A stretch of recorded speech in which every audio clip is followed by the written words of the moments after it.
Would have you. Let me hear would have you. This is Nina Brown. Crying, sitting home alone on the phone with a girlfriend. Boy, you're lying to yourself and anyone who will listen. That's the part I'm annoyed with. So first they think you're all about R&B and stuff. Oh, you're freezing. They think it's all about R&B. Hold on then.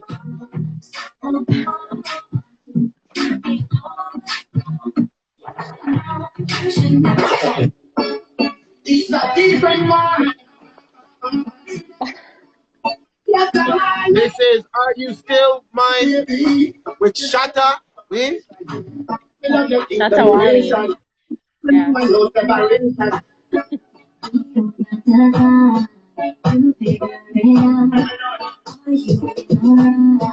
You leave me without every single time that you make to talk. You say it's all right, but you still at her house.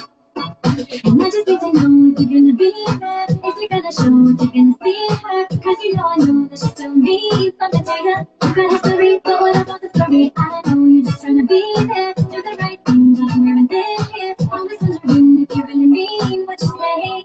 So tell me, how can I be sure that you'll choose me every time? We have to wait for Shatta, you know? Right?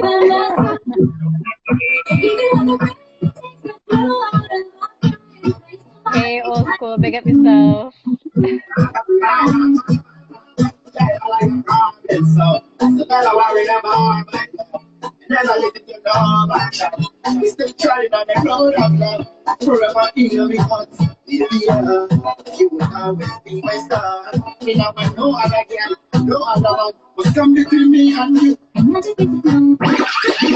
All right. So that's the voice of Nina Brown and who is that? Shatta? Shatta Wali. Shatta Wali. Yes. Nina, how you doing? I'm good. How are you with? Not bad. Well, you know, the day's been what have the day's been, but we don't care. We just keep focused and keep going on. You know what I mean? I So heard. we have a platform. Yeah, listen, Nina, you'll have this in the business. When you reach a certain level, there will always be people trying to drag you down, even though if you did anything, you didn't do anything wrong. But you have to maintain a level head and just keep going. And you'll experience that when you become a giant of an artist, right? Yeah, It's just part of the business. And I shake my head to it and I just keep moving. It's nothing. But this not about me. It's about you right now. This is your interview. We don't get distracted. We stay focused and we keep going. You know what I mean? Thank you. So what is the connection with, and it won't be long. It's only about 3-4 questions. I mean, but the world wants to know who Nina Brown is. And what is the connection with you and reggae? Because this is a reggae program mostly. So what's the connection? Oh man, it actually started when I was really, really young because my mother was, and still is, I should say, a huge fan of Bob Marley.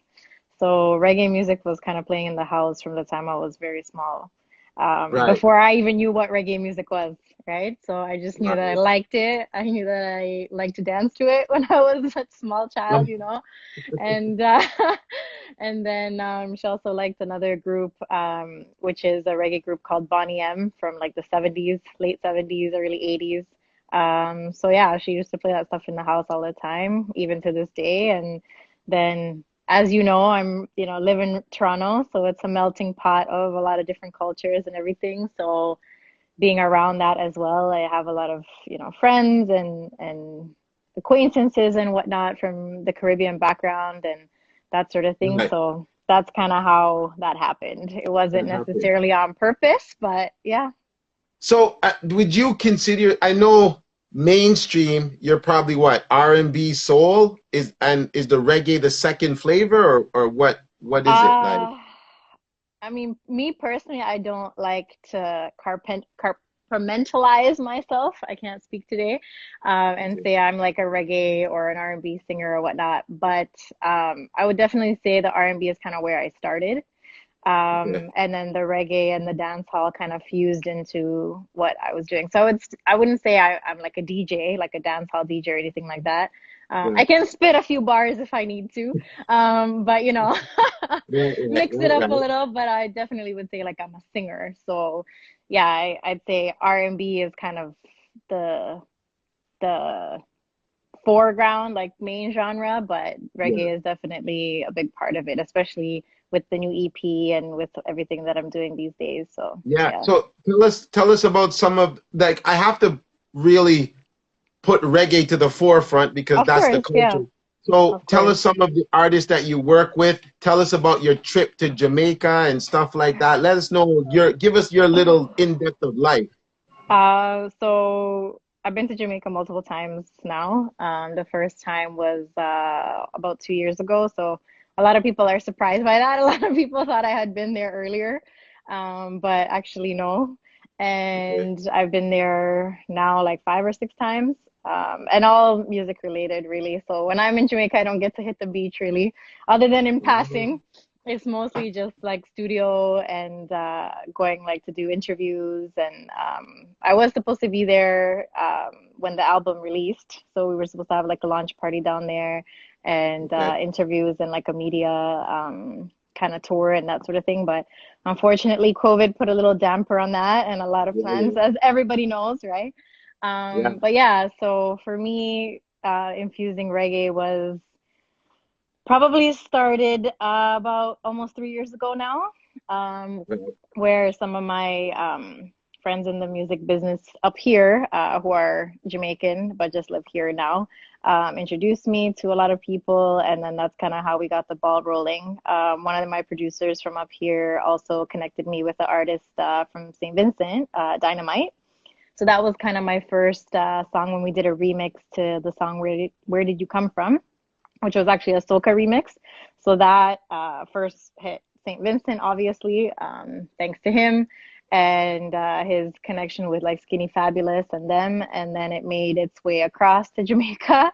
Okay. And then people in Jamaica liked it, which was a big compliment to me because as I'm sure most Caribbean people know, if you like something in Jamaica, then the The rest of the world. islands have to follow suit, you know? Yeah, yeah, yeah. So Jamaica's yeah.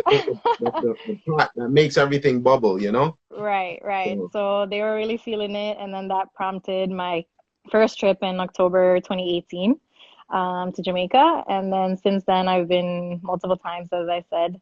At one point, I was going fairly often, so like every couple months. But again, now no one is really able to travel, but ideally, once everything calms down a little bit, then the plan is to kind of pick up where we were supposed to okay. start in March. So yeah.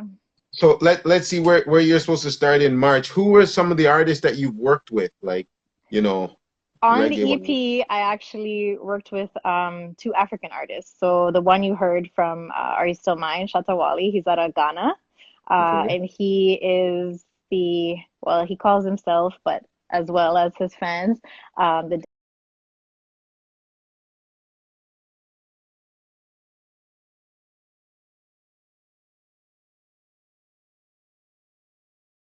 dance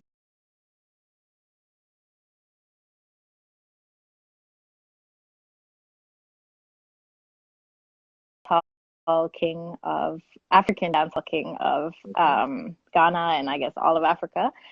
So my team, I have a team. Part of my team is in Jamaica, and then part of my team is up here in Canada. Okay. So they introduced me to him, and we did the collaboration on that song. And that's actually still the most popular song off the EP. So it's Okay. doing very, very well. And then the other artist that's featured on the album is Kathy Matete. She's out of Kenya and she is a reggae artist as well.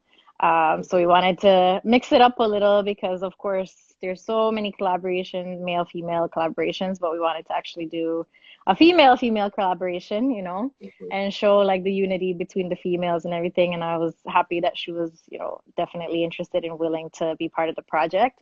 Right. And then going forward, we will have some Jamaican artists as well that I will be working with or have already started working with. Nothing is released as of yet, so I can't speak on it too much yet, but stay Can we tuned. can we are we allowed to know the names of the artists that you've worked with Not or yet. in Jamaica? Not yet? Not yet. Okay. Yeah, Okay, but no you will problem. you will find out soon. Yeah. Okay, And I okay, think okay. there's some people you know. Okay. Yeah, man. All Yeah. right, all right. So I won't let it out that I'm not pushing it. Um, you know, when you're in Jamaica and Hmm. you see the vibe of how the music is and the dance hall, the culture and Right. everything, then you come back to Toronto. Is it, how do you feel, with the two? I Um, know there's no comparison, but how do you feel? yeah. I mean, for me, it's like I said, it's been really a blessing that Jamaicans and I mean all of the Caribbean community has embraced me as much as they have and has really supported me a lot in the last, I would say, probably like year and a bit since we really kind of pushed in that direction. But I mean, it's as you know, it's very different. I Yeah, mean, Jamaica has 100%. a party every single night, you know. Yeah, Here yeah, it's not the case. 100. Yeah. But it's definitely a vibe. Like I've been to many other islands in the Caribbean, and surprisingly, like I said before, Jamaica was the last one thus far that I visited. But it's yeah, it's very different from the others in a good way. I mean, for me, Right, my experiences have been positive thus far. I really can't complain. right.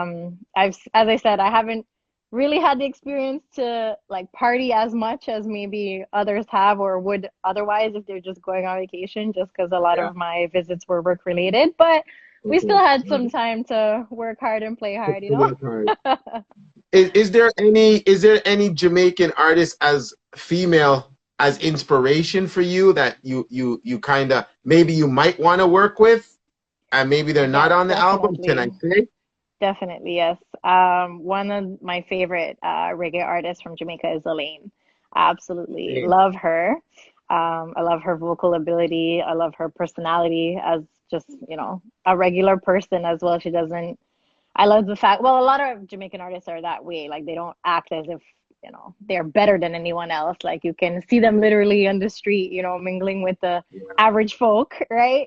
So it's a lot yeah, different than you might see in like LA or anywhere else in the States or even in other places in the world like Europe or whatnot, where I'm originally from, is different. So that in itself is also the culture of just being one and not really trying to make yourself seem like you're completely untouchable or whatever. I yeah, appreciate that a lot because I kind of yeah, pride myself in trying to be that way as well, and I try to be as down to earth as possible without making it get to my head or feel like yeah, I'm yeah, you know yeah. but yeah, definitely Elaine. I would love to work with her if the You, opportunity presented itself. Elaine, it's not very, she's such a powerful singer, powerful artist, and but there's not a lot of people that would gravitate to that and make sure that which they should be Hmm. gravitating to that because she's Hmm. very, very, very powerful. Yes. Probably doesn't get the dues and the respect that she deserves by 100%. She's Hmm. absolutely amazing. Right. You know, male wise, is there a male artist that kind of rings a bell for you to say, yeah, uh-oh, did you free? Yeah, go ahead. Is there a male? Yes. Same question, male. Yes, I would say I would love to do a song with Romain Virgo again because I just love the way he writes. I love the way he writes. He always tells stories. And for me, that's kind of the way I do my writing as well. Most of my Okay. songs, if not all of my songs, are related to real life experiences. So I love his vocal ability. I love the way that he writes, and I think melodically it would sound nice. I Okay. would also like to work with Conscience if the opportunity presented itself. So Wow. we'll see. You Conscience. guys heard it. Conscience. So So we got to get this out to them, man. Conscience is really, Romaine and Conscience, they're really nice, nice gentlemen, man. I think if they listen to your stuff, they'll be able to right, contact you. And I hope it happens because, right, that's a great brand for you to be amongst, like those two right, gentlemen. They're absolutely great. right. Final question is just that, you know, let me ask you maybe one or two more questions. Let me ask you Okay. something. You see Hmm. the Grammys and awards. Hmm. I always have a problem with the Grammys and the awards not giving reggae awards on the TV. I feel like our culture's held down a little way. So I'm very Right. outspoken about that. And I'd like to see whoever wins the Grammy Hmm. on TV accepting the award loud with everybody else, just like the Mm-hmm. rock and roll superstars. Yeah. How do you, let's say you're a Grammy Award winner for a reggae album, reggae song. How are Mm-hmm. you? How do you perceive that? Do you ever look at that? Do you ever think of that aspect as an Yeah, of artist? course. I think as an artist, I think every artist is deserve their dues, you know, and their kudos, and not being at the forefront, not getting there, even if it's 2 minutes on stage, I think is something that is unfortunate because at the end of the day, it isn't fair if one artist can bring up 50 people on stage with him or her, you know, You and know what I then mean? other artists can't even get 2 minutes up on stage to accept the award that they worked so hard to achieve. And then once they have achieved it, you know, don't have the opportunity to thank the people that they want to thank, to be proud of that moment because that's their moment, and they should Right. be proud of that moment, and they should have the opportunity to express the gratitude and the pride that they, you know, have in themselves and in also other people. I mean, none of us have gotten there by ourselves. At the end of the day, no matter how many, me personally, in my humble opinion, I don't believe any of us got there without, you know, some sort of Yeah. support system, some sort of team, whatnot. So for me, I would love to just have the opportunity to thank that team, you know. So Right. I definitely don't think that it's fair, and I think with the amount of time, how long a Grammy show is, you know, it's possible for sure to give everybody a couple minutes, you know. I've been outspoken against that. I believe they Yeah, deserve the reggae. This category deserves to be on yeah, TV. I've been very yeah, outspoken about that. yeah. Let me And ask you. I think it's really sad as well in general for reggae music and dancehall music. You know, now these days I guess it's getting more attention than it had in previous Yeah. decades or previous years, but I would say that still it's a struggle for a lot of artists, even who you and I know as mainstream artists, right? But the Yeah. general population might not. And even if they do, they're still kind of like, oh, it's just reggae. But to me, that's ridiculous because I come from a place where, you know, I don't have reggae artists. Like, I'm originally from Croatia. I don't necessarily have reggae artists that live down the street from me, right? Or Right. they might, because it's still big there too. But Yeah. reggae plays in every corner of the world, right? So Yeah. it's a universal language, it's a universal genre, and it's a genre that a lot of people have dipped into and fused with other genres as well. So I feel like they definitely deserve a lot more attention and a lot more appreciation. Right.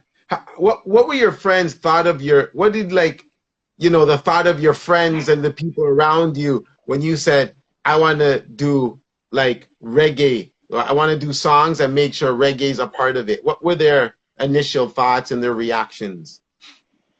Um, I don't know that they were like too surprised. They know that I listen to all kinds of music. I listen to, yeah, as I said, like probably R&B is like my go-to genre. 90s Right. R&B is like my ish for the longest time. I don't know if I can Yeah. cuss here or not, but Yeah, yeah, yeah. you can. Yeah. But yeah, definitely. I mean, if I want to be in a good vibe, if I want to be in a happy place, I always turn on some reggae. So I don't think that they were too surprised. Yeah. Do I get questions because I am a Caucasian woman, shockingly, in this industry? Yes, I'm a female in the industry, period. So it's not easy for my fellow females in general, but being a That was white my next gal, question. That was my next being question, a white actually. gal, Like, you know. do you find it, more like, do you find it to get links and connections a lot more difficult, or is it maybe more expensive, or maybe is it harder to connect with people because you're female Caucasian from out of Jamaica, or how do you find it? Um, you know, it's interesting. I have been very lucky, I can say that. I've definitely been put in a position and put in touch with people and linked with people that have been very good to me. So I have been very lucky and very blessed in that sense. Yeah, of course. I mean, let's be real, you know, anywhere you go, if you stand out in one way or another, Yeah. I know this because this is the same thing in my culture. Like, if an American comes to Croatia, you're gonna get ripped off. Like, Yeah. sorry, Okay. truth, you know? But Right. yeah, but I mean, I haven't been, I would say, ripped off or like made a fool of or anything like this. So as I said, I've been very lucky and I've been blessed that that's been the case. And my team, as I said, I have a part of my team in Jamaica and they're very protective of me. So they make sure that, I'm not going anywhere I shouldn't be going, or, Okay. they make sure that they take care of me very well. So I'm very happy about that. And I think also my attitude is probably a little bit different than maybe is expected. Or a lot of times I hear people say, "Oh, wow, you're really down to earth," or whatever. I'm like, okay, sorry, I'm not as Right. boasty as you thought I would be, or whatever. Yeah. But Yeah. yeah, so for me, it's been a good experience so far. I really can't say anything too bad, but yeah. That's good. So Listen, how do people get in contact with you? How do people get to hear your songs? How do people get to know you better? So my EP is out now. It's called Blame. It's an 8-track EP. You can find that on all digital platforms. So Nina Brown with 2 W's. Don't forget Okay. the second W. My bad. One, My one. bad. No, it's My all good. bad. It's all good. It's because my nickname is Wonder Woman. So they Oh, tell me I okay. look like Wonder Woman apparently. So I don't know. Okay. Okay. But yeah, Okay. so yeah, Nina Brown, and then my website is also ninabrown.com, 2 W's, and that will Two also link you W's. to all my social media and all my music. So yeah, that's how you can Listen, find me. thank you, Nina, for taking the time out to be with us and the people around the world. I can see people from Croatia and Yes. everywhere, tuning Yeah, in. I for appreciate sure. that. Thank you very much. So listen, we're gonna hear one more of your songs, but gotta get out of here. I All appreciate right. you. I like this Thanks, one Wiz. Bless up. thing. Bless Take up, all care. right? Bye.